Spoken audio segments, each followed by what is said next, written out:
জি, আমি প্রথম থেকে আন্দোলনে ছিলাম এবং আমি চাই যে আমাদের এই বাংলাদেশ যেন আরও উন্নত হোক এবং যেই সরকার আসবে তার জন্য আমাদের জন্য আর এরকমভাবে যেন যুদ্ধ করতে না হয়।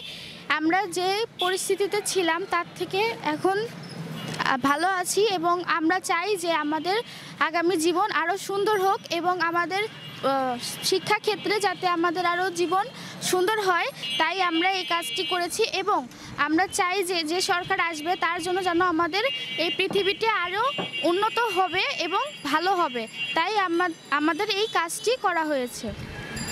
বৈষম্য বিরোধী ছাত্র আন্দোলনের মধ্য দিয়ে আওয়ামী লীগ সরকারের পতন হয়েছে। এরই মাঝে অন্তর্বর্তীকালীন সরকার গঠিত হয়েছে। এই নতুন সরকারের কাছে ছাত্র সমাজের অর্থাৎ ছাত্র জনতার কি চাওয়া রয়েছে সেই বিষয় নিয়ে আজকে আমরা কথা বলবো ছাত্রদের সঙ্গে, যারা শুধু এই বৈষম্য বিরোধী আন্দোলন করেই থেমে থাকেনি, তারা কিন্তু কাজ করছে দেশ নতুন করে গঠন করার লক্ষ্যে। বিভিন্ন জায়গায় তারা ট্রাফিক পুলিশের দায়িত্বটাও পালন করছে। দর্শক, চলুন শুনে নেই কি বলছে ছাত্র জনতা। আসলে নতুন অন্তর্বর্তীকালীন সরকার প্রধান উপদেষ্টা যে ডক্টর ইউনূস স্যার, আসলে স্যারকে নতুন প্রধান উপদেষ্টা হওয়ার জন্য আমরা স্বাগত জানাই। স্যারের কাছে আমাদের অনেক প্রত্যাশা। এই নতুন যে অন্তর্বর্তীকালীন সরকার তার কাছে আমাদের অনেক আশা। প্রথমত বাংলাদেশের প্রতিটা সরকারি অফিস, আদালত, হসপিটাল, থানা, পাসপোর্ট অফিস, বিআরটি যত অফিস আছে সব প্রত্যেকটা অফিস দুর্নীতিতে জর্জরিত।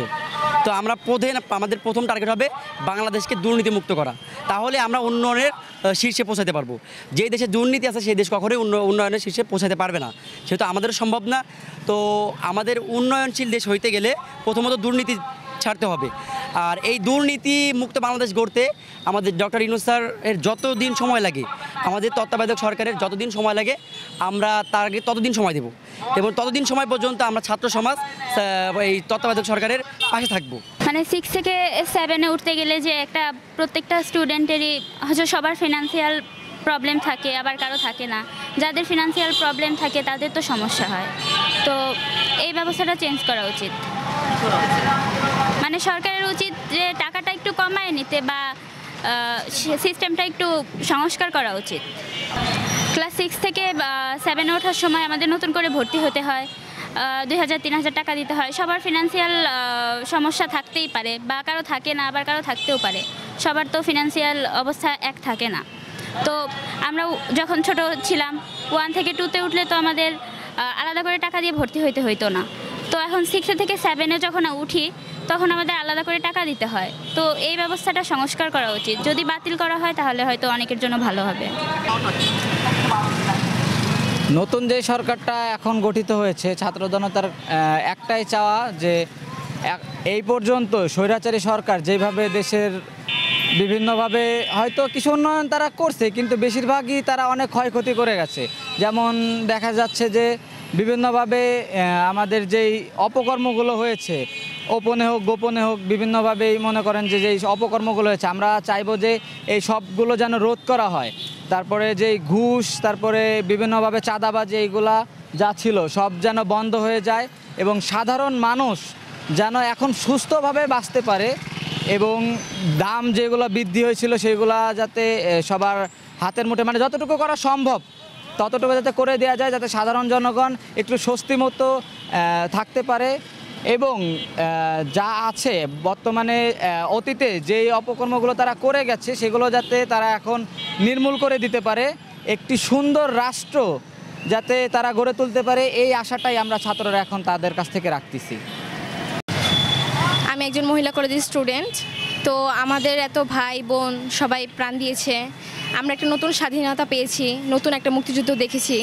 তো আমরা এই নতুন সরকারের কাছে আমাদের দাবি যাতে আমাদের শিক্ষা ব্যবস্থা আরও উন্নত করে এবং আমাদের যে স্কুল কলেজের স্যারগুলা পাশাপাশি স্কুলের পাশাপাশি যে কোচিংগুলো করায় এগুলো যাতে বন্ধ করে এবং স্কুলের পড়াশোনাটা যেন জোরদার হয়, যাতে আমরা স্কুল থেকে সব কিছু শিখতে পারি, কলেজ থেকে শিখতে পারি, যাতে আমাদের এক্সট্রা টাকা খরচ না করে বাইরে শিখতে হয়। এই জন্য এটাই আমার দাবি সরকারের কাছে। অন্তর্বর্তীকালীন সরকারের কাছে আমাদের চাওয়া চিকিৎসা ক্ষেত্রে সাধারণ মানুষের যাতে 100% চিকিৎসা পায়, কারণ আমরা অনেক জায়গায় দেখছি যে তারা চিকিৎসা ক্ষেত্রে অনেক দুর্নীতি হয়, সাধারণ মানুষজন অনেক ভোগান্তির শিকার হয়। তারা নির্দিষ্ট চিকিৎসাগুলো পায় না, অনেক ভোগান্তির শিকার হয়ে তাদের যে কাঙ্ক্ষিত যে চিকিৎসাগুলো থাকে সেগুলো পায় না। আমরা অনেক দেখছি যে অনেকেই চিকিৎসা কেন্দ্র উন্নত চিকিৎসার জন্য ইন্ডিয়া চলে যায়। তো আমরা চাই আমাদের অন্তর্বর্তীকালীন যে সরকার গঠন করা হয়েছে তারা যেন আমাদের এই চিকিৎসা ক্ষেত্রে আমরা যেন আমাদের সাধারণ জনগণ যেন চিকিৎসায় 100% নিশ্চয়তা পায় এবং তাদের যেন বাইরের কোনো দেশের উপরে নির্ভরশীল হইতে না হয়। তো আমরা এটাই চাই। আর আর আরেকটা হচ্ছিল আমরা দেখেছি যে যারা প্রাইভেট প্র্যাকটিস করে বা প্রাইভেট পর্যায়ে ডাক্তার তাদের ফি থাকে 600 থেকে 500, 1000, যা আমাদের সাধারণ জনগণের পক্ষে অনেকটা সম্ভব নয় এগুলো দেওয়া, কারণ খেটে খাওয়া মানুষ এগুলো কেমনি দিবে। তো এই ক্ষেত্রে আমাদের একটাই দাবি, আমরা চাই যে প্রাইভেট যারা প্র্যাকটিস করে বা প্রাইভেট যারা ডাক্তার তারা যাতে 200 টাকা করে ফি নেয়। তো আমাদের এই চাওয়া যে তারা তাদের আমাদের দাবিটা যাতে মেনে নেয় এবং তাদের সাধারণ কথা জনগণের কথা চিন্তা করে তাদের 200 টাকা ফি রাখে। তো আমরা চাচ্ছি যে সরকার যেহেতু গঠিত হয়েছে, এখন আমাদের অনেকগুলো দাবির মধ্যে একটা হচ্ছে যে আমরা আমাদের যে দেশটা আছে আমরা চাই সবাই শান্তিতে থাকুক, শান্তিতে সবাই বসবাস করতে পারুক। আর আমাদের একটা সুশিক্ষায় শিক্ষিত একটা জাতি চাই আমরা। আর আমাদের কোনো দুর্নীতি চলবে না। আমরা যে ক্ষেত্রে সব দুর্নীতিবাজ আছে তাদেরকে আমরা নিরাময় করতে চাই, কারণ আমরা চাই যে দুর্নীতিমুক্ত বাংলাদেশ গড়ে উঠুক এবং শিক্ষার ক্ষেত্রে অনেক প্রসার ঘটুক তাতে। আর আমরা চাই বাংলাদেশের মানুষজন সবাই সুখে শান্তিতে থাকতে পারুক, কোনো আর বিরাজ না ঘটুক, কোনো অবৈধ কোনো রাজনৈতিক কাজকাম না হোক। কারণ আমরা এই যে আমরা আন্দোলন করেছি, আমাদের যে এত ভাইরা মারা গেছে তাদের রক্তের বিনিময়ে যে আমরা আমাদের এই অর্জনটা করেছি, আমরা চাই যে আমাদের বর্তমান যে অন্তর্বর্তীকালীন সরকারটা আছে তারা তাদের কাজগুলো ভালোভাবে করুক, যাতে আমাদের দেশে সমৃদ্ধ হোক সব ক্ষেত্রে থেকে এবং আমাদের সর্বোপরি সবার একটা উপকার হোক এবং উন্নতি হোক দেশের। এটাই বর্তমান সরকারের কাছে আমাদের চাওয়া পাওয়া রয়েছে। জি, আমি প্রথম থেকে আন্দোলনে ছিলাম এবং আমি চাই যে আমাদের এই বাংলাদেশ যেন আরও উন্নত হোক এবং যেই সরকার আসবে তার জন্য আমাদের জন্য আর এরকমভাবে যেন যুদ্ধ করতে না হয়।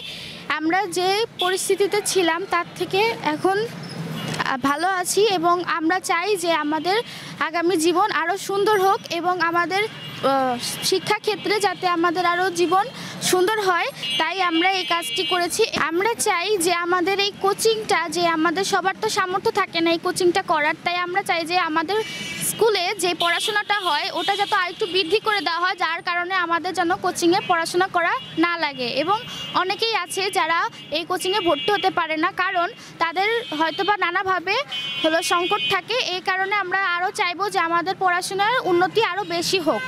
আপনারা শুনছিলেন নতুন মুক্তিযোদ্ধাদের গল্প, অর্থাৎ 2024 সালে এসে যারা বৈষম্য বিরোধী আন্দোলনের মধ্য দিয়ে সরকারের পতন ঘটিয়েছিল সেই মুক্তিযোদ্ধাদের অর্থাৎ ছাত্র জনতার কথা শুনছিলেন আপনারা এতক্ষণ। জানাচ্ছিলেন তারা তাদের মনের ভাবনাগুলো। দর্শক, আজকের মতো বিদায় নিচ্ছি, দেখা হবে আবার সাধারণ মানুষের কথা নিয়ে। খন্দকার রবিউল ইসলাম, গ্লোবাল টেলিভিশন, রাজবাড়ী।